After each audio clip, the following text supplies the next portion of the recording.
Here now to react to that and also talk more about the government shutdown. Ed Mills, Washington policy analyst, managing director at Raymond James. Ed, you've written that you think it's going to get worse before it gets better, and that this kind of tit for tat, back and forth, kind of two kids on a playground shoving each other is going to get worse before we see some kind of resolution. But do you think we will see some kind of positive outcome here?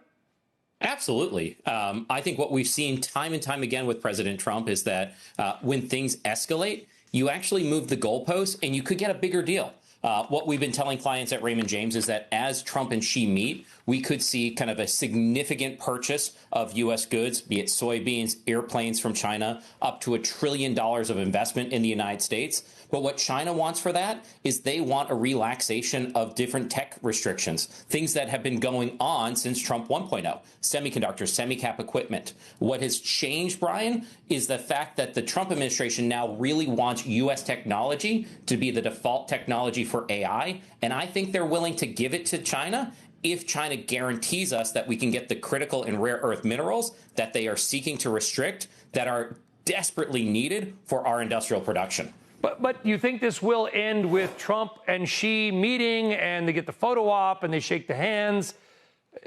That would be good for the markets. Want that outcome, but saying basically this guy showed up unannounced and he's a wolf in sheep's clothing, whatever it was, and it was disrespectful.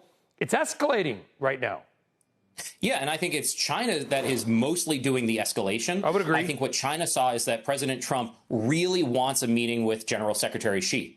And normally when you are getting a meeting with the United States, you have to give something. But they say that Trump really just wants this meeting. So they're trying to kind of see where they can poke the United States, where they can get a reaction, where the soft spots are. But I do think that part of the reason why I am hopeful that this meeting ends positive is that it is not just this meeting that is on the books. We've also scheduled a home and away. President Trump is supposed to go to Beijing at some point next year, and at an appropriate time, Xi is supposed to come to the United States. So this is something that can build upon this. The other thing I heard from Besson today is that because we are going to see kind of such a high-level conversation, we actually could see longer pauses on tariffs. We've been 90 days, 90 days, 90 days. Can we get a longer pause? Can we get higher commitments? The market would absolutely like more certainty, greater than 90 days out, between the #1 and #2 economies in the world, Brian. I don't want to throw firecrackers into a room and then walk away, but, you know, I'm going to do that right now, Ed. That's what you do. Yeah, that's what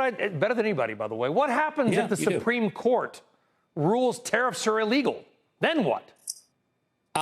The president has a lot of other authorities. The thing that we've been telling folks at Raymond James is that if the Supreme Court strikes down IEEPA, which is the International Emergency Economic Powers Act, which he's done for the fentanyl tariffs, the immigration tariffs, the global reciprocal tariffs, well, he could shift to other, things like Section 338 of the Smoot-Hawley Trade Act of 1930. If the president thinks that there is an unreasonable policy limiting growth of the United States, he can unilaterally immediately put a 50% tariff on. He can do 301 investigations. He has all these 232 investigations that don't have tariff limits. So, Brian, if the Supreme Court strikes part or all of this down, the process might change. The outcome is not going to change. Wow, that's a big deal. So we kind of taking that off our list of market risks, Ed?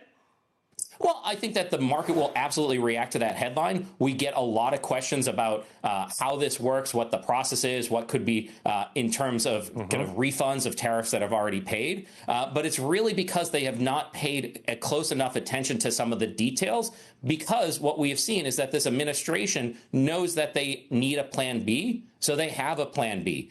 So you could have an immediate market reaction. But as soon as that plan B rolls out, I think people will be surprised unless they are really paying attention to the nuance and all of the different authorities that we have pointed out here.